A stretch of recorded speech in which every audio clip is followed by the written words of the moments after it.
There's a new kind of money that's quietly working its way into our financial world.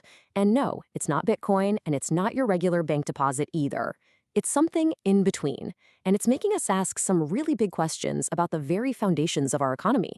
And that gets us to the absolute core question of this explainer, which is inspired by a really fascinating new paper from the European Central Bank. Because here's the thing, when money moves, power moves with it. This isn't just about some cool new tech. It's about who gets to control the economy of the future. So what exactly is this new money we're talking about? Well, it's called a stablecoin. Now, unlike the wild roller coaster ride you get with Bitcoin, stablecoins are built to hold a steady value. Just imagine a digital token that's pretty much always worth $1. That's the whole idea. People often pitch them as the digital version of cash, just, built on the latest tech. And believe me, this is not some tiny niche experiment anymore. The growth has been absolutely off the charts. Let's dig into the numbers a little. I mean, the trajectory here is just staggering. Take a look at the chart on the left. A few years back, this market was barely a blip on the radar. Today, we're talking about a market worth around $300 billion. That is an incredibly fast expansion. And it's not expected to slow down anytime soon. Some projections suggest this market could balloon to $4 trillion by 2030. That's trillion with a T. Now, a shift of this magnitude in our financial system, well, it doesn't happen without some major consequences. Which brings us to the first big impact. What happens to our good old-fashioned banks when this new digital dollar shows up? Well, it kicks off something researchers are calling the deposit shuffle. Okay, let's walk through how this actually works. Say you take $1,000 out of your bank account and put it into a stablecoin. From your bank's perspective, that's a deposit that just walked out the door. Now, if millions of us do the same thing, banks start losing their best, cheapest, and most reliable source of money, our deposits. So to make up for that loss, they have to go find money somewhere else, usually by borrowing from other big financial institutions. This is called wholesale funding, and it's more expensive and way less stable. And here's why that matters to you and me. It makes the whole banking operation riskier and can actually make it harder for them to give out loans for things we all need, like mortgages or small business loans. And this isn't just a theory, okay? The data really seems to back it up. This chart lays out this really interesting chain reaction in 3 steps, so follow me here. In that first panel on the left, you see a big spike in Google searches for stablecoin. That's our stand-in for public interest. Then, in the middle panel, you see that as that interest goes up, the share of those reliable retail deposits at banks starts to go down. And then, in the final panel on the right, you see the real-world consequence, a clear drop in how much banks are lending to businesses. It draws a pretty straight line from online curiosity all the way to a real economic impact.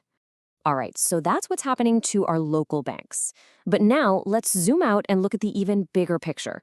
How does all this affect the big institution in charge of managing the entire economy, the central bank? You see, central banks like the Federal Reserve or the ECB, they try to steer the economy by adjusting interest rates. But here's the key. Those changes get transmitted out to all of us through the banking system. It's like the financial plumbing of the economy. But when stablecoins start changing how banks work, that whole plumbing system gets disrupted. And this chart here, it shows you the problem perfectly. Just focus on the graph on the far right, the one showing loan growth.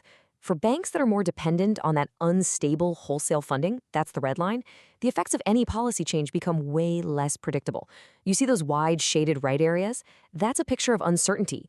The central bank is trying to steer the ship, but one of its main controls is getting, well, wobbly. So, the crucial point, the big takeaway here, is that monetary policy, our main tool for fighting things like inflation and recessions, becomes a much clumsier, much less predictable instrument. It's like trying to perform surgery with a hammer instead of a scalpel. But the researchers point to an even deeper risk, one that can actually threaten a country's ability to control its own economic destiny. And it all boils down to one simple question. What currency are all these stablecoins actually tied to? And the answer couldn't be more stark. As you can see from this chart, about 99% of all stablecoins in the world are pegged to the US dollar. What that means is, for all intents and purposes, the stablecoin market is a digital dollar market. It doesn't matter where in the world you happen to be using them. And this is where the risk gets really serious. The ECB paper spells it out pretty bluntly. If people in, say, Europe, start to widely use US dollar stablecoins, it could seriously constrain the central bank's ability to stabilize inflation and output right there at home. So, what does that actually mean in plain English? It means a country basically starts importing the monetary policy and the economic weather of the United States. Decisions made in Washington would suddenly have a direct impact on a local economy in Europe, taking away that country's power to manage its own affairs. It's what economists call an erosion of monetary sovereignty.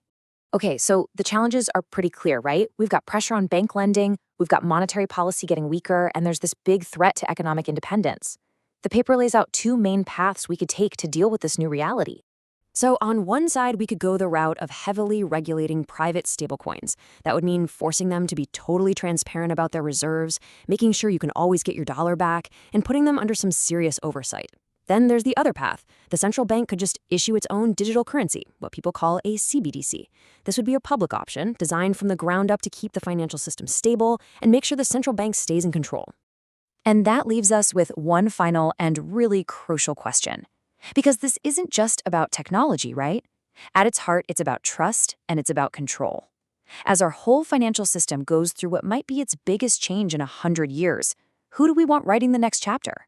Should it be regulated private companies, or should it be the public institutions that are already in charge of our economies?